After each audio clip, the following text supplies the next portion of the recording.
Waalaikumsalam warahmatullahi wabarakatuh. Selamat siang anak-anak. Siang, Bu. Masih semangat? Masih. Coba biar semangat, kita tepuk semangat dulu ya. Ayo, 1, 2, 3, tepuk semangat.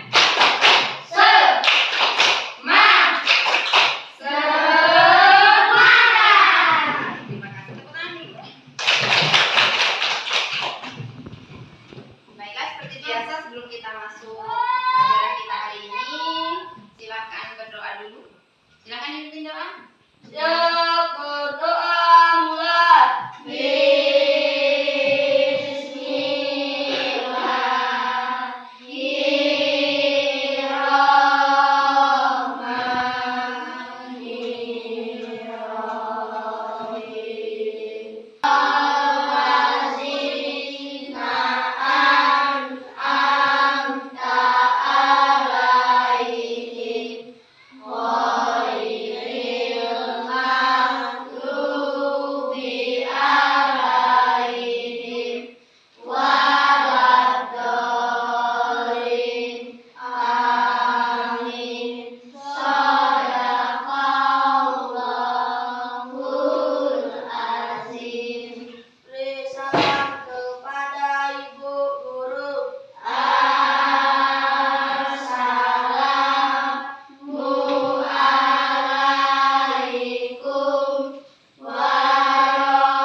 Ya, sekarang Ibu absen dulu ya.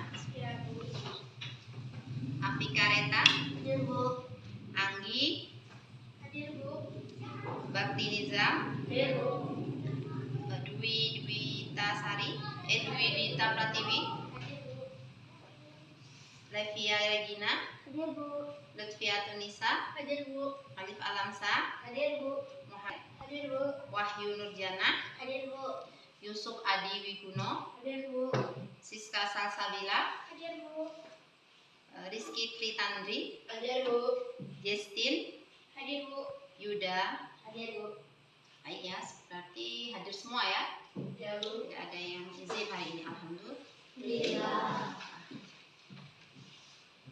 Baiklah anak-anak, sebelum kita mulai pembelajaran kita pada siang hari ini, Ibu mau sampaikan tujuan pembelajaran kita ya pada siang hari ini. Materi kita surah Atin ya ayat 1 sampai 8. Sebelum belajar, Ibu akan sampaikan tujuan pembelajaran kita dulu ya pada siang hari ini. Yang pertama, tujuan pembelajaran kita hari ini adalah siswa diharapkan mampu membaca QS Atin dengan tartil. Yaitu yang pertama tujuan pembelajaran kita. Kemudian yang kedua adalah siswa bisa menulis kalimat-kalimat dalam QS Atin. Ya, jadi diharapkan siswa bisa menulis kalimat-kalimatnya. Kemudian yang ketiga adalah siswa bisa menunjukkan ya hafalan QS Atin ayat 1 sampai 8. Ya. Kemudian yang selanjutnya siswa mengetahui maknanya. Ya, jadi makna surat Atin. Kemudian yang selanjutnya siswa dapat mencontohkan perilaku saling mengingatkan dalam hal kebaikan sebagai implementasi dari pemahaman QS Atin. Ya, kemudian yang terakhir, siswa memiliki sikap saling mengingatkan dalam kebaikan sebagai implementasi dari proses pembelajaran surat Atin, ya, yaitu bersikap jujur, ya, santun dan percaya diri serta pantang menyerah. Ya anak-anak, jadi itu tadi tujuan pembelajaran kita pada siang hari ini. Ya, sebelum kita mulai belajar, mungkin Ibu akan tunjukkan dulu ya. Untuk minggu kemarin, Ibu mau tanya dulu. Ya, minggu kemarin kita sudah pengenalan surat Atin, ya kan? Masih ingat?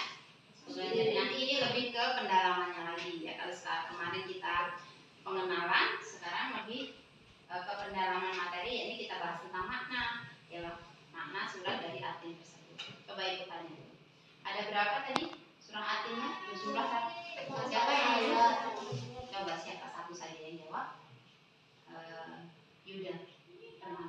Berapa? 8 ayat. Oh iya, 8 Iya. Dan Qiyas Atin itu diturunkan di Mekah. Ya, diturunkan di Mekah kita sudah bahas kemarin ya awal. Itu berarti nama suratnya apa kalau diturunkan di Mekah? Lutfi. Surat iya, Makiyah. Iya. Makiyah. Iya, tepuk tangan dulu lah biar semangat. Hari ini kita belajar tentang surah Atin.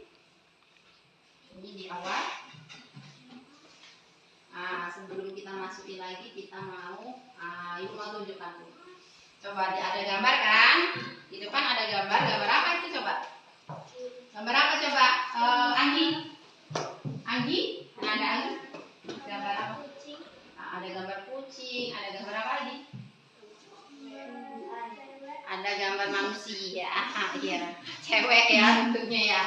Perempuan. Kemudian ada gambar tumbuhan, ada gambar hewan dan ada manusia. Itu sih intinya sebenarnya dari 3 gambar ini ya. Jadi dari 3 gambar ini nanti ada kaitan ke materi kita surah Atin.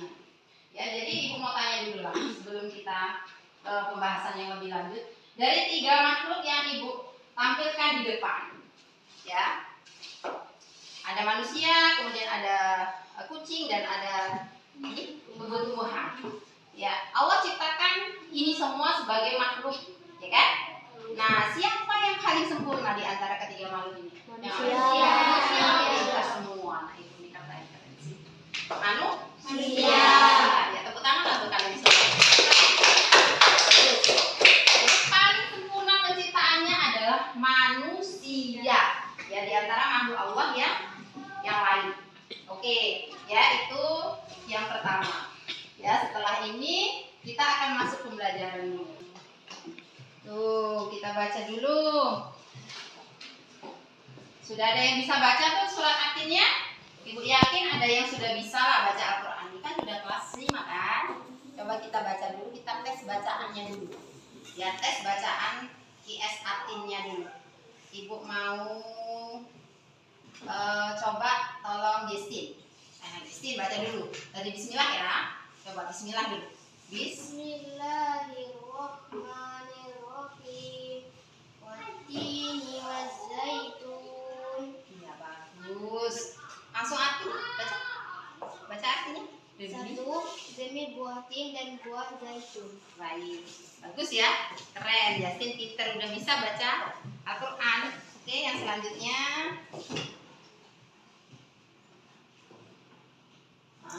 ayat kedua, ketiga. Ibu minta tolong Yuda. Yuda coba Yuda. Yang penting belajar ayat coba. Yo, ayat kedua langsung dibaca saja.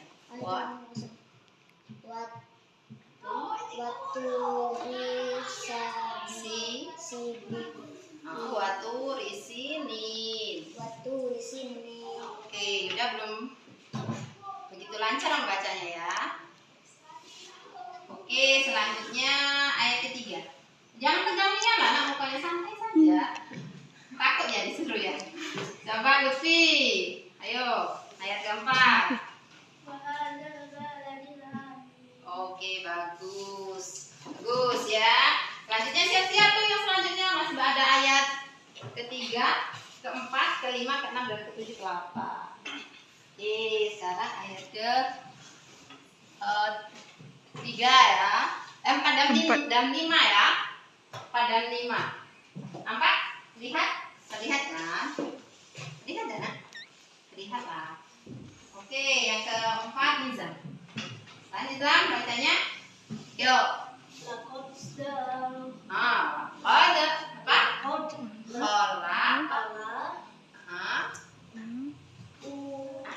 Takut kolak kenal. Insana fi ahsani taqwim. Oh, belum lancar nih Zam bacanya ya. Ya, ayat selanjutnya. Ayat selanjutnya ayat berapa? Ayat ke-6.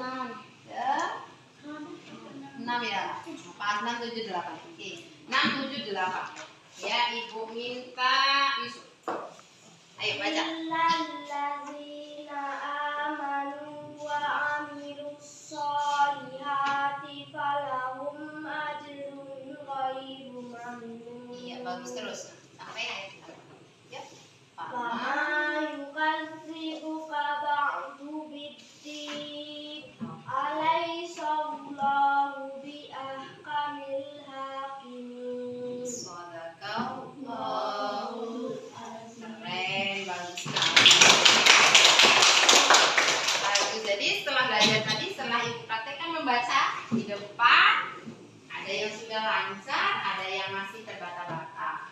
Oke, yang sudah lancar, bagus, tingkatkan lagi. Yang untuk yang belum lancar, belajar lagi di rumah ya. Di dalam membaca Al-Quran pun harus diperhatikan cara membaca Al-Quran. Kita bahas sedikit ya ilmu tajwid yang ada di dalam materi kita QS Atin.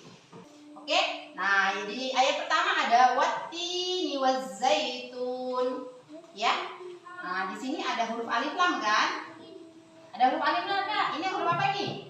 Ini sama ini. Alif dan alif. Alif lam kan? Nah, huruf alif lam ini ada tapi tidak terbaca. Terbaca enggak kalian bacanya coba? Wati. Bacanya langsung ke huruf ta. Ya kan? Jadi huruf alif lam ini tidak terbaca. Ada tapi tidak terbaca. Nama hukum bacaannya dalam ilmu tajwid itu adalah alif lam syamsiyah. Apa nah? Alif lam syamsiyah. Alif lam syamsiyah artinya alif lamnya ada tapi tidak terdengar bacaan alif lamnya. Ya, itu hukum yang pertama di bacaan buat ini. Kemudian yang kedua ada tini. Ya. Artinya ini ada huruf ya mati. Ya ini ada hukum bacaannya. Ilmu tajwidnya namanya matobi. Panjang bacaannya 2 harokat atau 1 alif. Ya manjangkan dibanda. Boleh nanti dibaca misalnya watini. Ya, bacanya harus watini. Ya, jadi ada panjangnya 2 harokat atau 1 alif. Ya, jadi sekilas tentang tajwidnya banyak sekali nah di dalam ilmu tajwid yang ada di surat Atin itu banyak sekali ya, banyak sekali. Nanti kita pelajari lebih lanjut. Sekarang kita bahas dulu tentang makna dari surat Atin tersebut. Coba Ananda Lutfi baca arti surat Atin dari ayat pertama sampai ayat ke-8. Artinya tuh. Ya, artinya. Silakan. Ayat 1, demi buah tin dan buah zaitun. 2, dan demi gunung Sinai. 3, dan demi negeri yang aman ini. 4, sesungguhnya kami telah menciptakan manusia dalam bentuk yang sebaik-baiknya. 5, kemudian kami mengembalikannya ke tingkat yang serendah-rendahnya. 6, kecuali orang-orang yang beriman dan mengerjakan amal saleh, maka baginya pahala yang tiada putus-putusnya. 7, maka apakah yang membuatmu mendustakan hari pembalasan sesudah itu? 8, bukankah Allah Subhanahu wa Ta'ala adalah hakim yang paling adil? Silakan fokus ke depan. Oke? Fokus ke depan. Ayat pertama, di 3 ayat pertama, ya Allah bersumpah tadi kan? Ada apa tadi bunyinya? Wattini wazzaitun. Watu di sini. Kemudian di ayat ketiga wahadal baladil amin. Nah, di 3 ayat pertama ini di dalam surah Atin itu merupakan 3 nama tempat ya, di mana Allah Subhanahu wa Ta'ala mengutus para nabi dari kalangan ulul azmi. Jadi itu bisa dikembalikan orang yang sempurna tadi, kita ini bisa menjadi orang yang paling hina di hadapan Allah maksudnya nah ya, bukan di hadapan, kalau di hadapan manusia oke lah. Mereka mungkin tidak tahu kalian kita, tapi di hadapan Allah bisa dikembalikan ke tempat yang serendah-rendahnya. Yaitu apa? Neraka jahanam. Ketika perilaku kita tidak sesuai. Nah, baca ayat selanjutnya. Di ayat selanjutnya, oke, ke ayat keempat. Ke selanjutnya bukan ayat keempat, tapi ke ayat ke-6 ya. Di ayat ke-6 tadi sudah dibacakan teman kalian ya. Di situ dijelaskan di ayat ke-6 kecuali orang-orang yang beriman dan mengerjakan ke Amal soleh. amal soleh. Ya, di bawah. Itu tadi pembahasan, selesai pembahasan tadi. Pengertian, penjelasan Ibu sama-sama kita perhatikan tadi ya tentang penjelasan ayat 1 sampai 8. Sekarang tugas kalian adalah ini. Ibu bagi kelompok. Ya, pembagian kelompoknya. Ibu bagi 3 kelompok. Sebutkan do re mi. Ya, do nanti yang do ke kelompok do, yang re ke kelompok re, ya, yang mi ke kelompok mi. Ya, nanti diingat ya, siapa yang do, re, dan mi. Oke. Sudah nak? Sudah berkelompok, tadi sudah dibagi kelompok. Oke, untuk tugasnya kalian perhatikan ya di depan. Ini untuk kelompok yang do tadi berarti kelompok 1 ya. Pembahasannya adalah tentang makna dari kandungan surat Atin ayat ke-4. Ya, itu yang kelompok 1, kelompok do. Nanti persentase dipilih berdiskusilah secara adil ya. Kemukakan pendapat, kemudian diskusi dengan baik. Oke? Kemudian yang selanjutnya kelompok 2, kelompok re. Re tadi kelompok 2. Ini buatlah contoh perilaku yang membuat manusia itu hina di hadapan Allah Subhanahu wa taala. Ya, apa saja perilaku-perilaku yang dalam kehidupan kita sehari-hari. Oke? Berdiskusilah dengan baik ya, dengan adil ya. Silakan dibuat. Nah, yang kemudian yang ketiga kelompok mi. Oke, kelompok mi membahas tentang makna dari kandungan surah Atin ayat ke-8. Ya, tadi sudah dibaca, sudah dijelaskan, nanti kalian bisa berdiskusi lagi menurut pengalaman kita. Ya, jadi boleh mengemukakan pendapat setiap orang.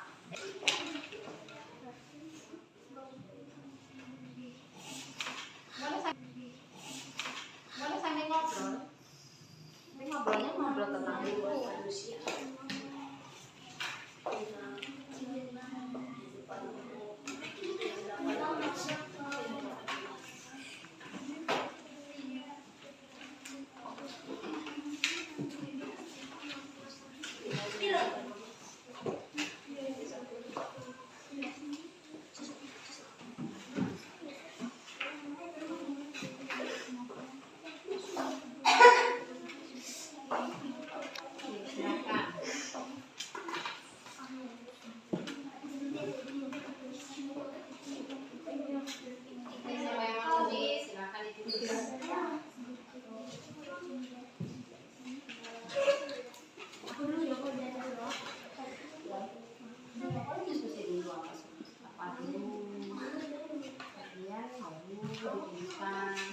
Kira-kira apa saja perbuatan-perbuatan.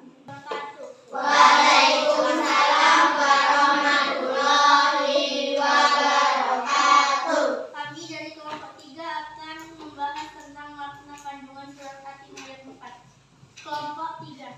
Anggota Jessica Ramadhani, Livia Regina, Siska Salsabella, Alif Alamsyah, Lutfi Atunisa. Kandungan ayat ke-8 surat Atin. Allah Subhanahu wa taala adalah yang Maha mengetahui. Sebagus-bagusnya pencipta dan pengatur segala urusan, tiada perbuatan walau sekecil apapun yang dapat berubah dari kemajuannya. Jadi itu tugasnya jangan lupa ya, Nak ya. Jadi mungkin untuk pembelajaran hari ini, pembelajaran hari ini kita cukupkan sampai di sini.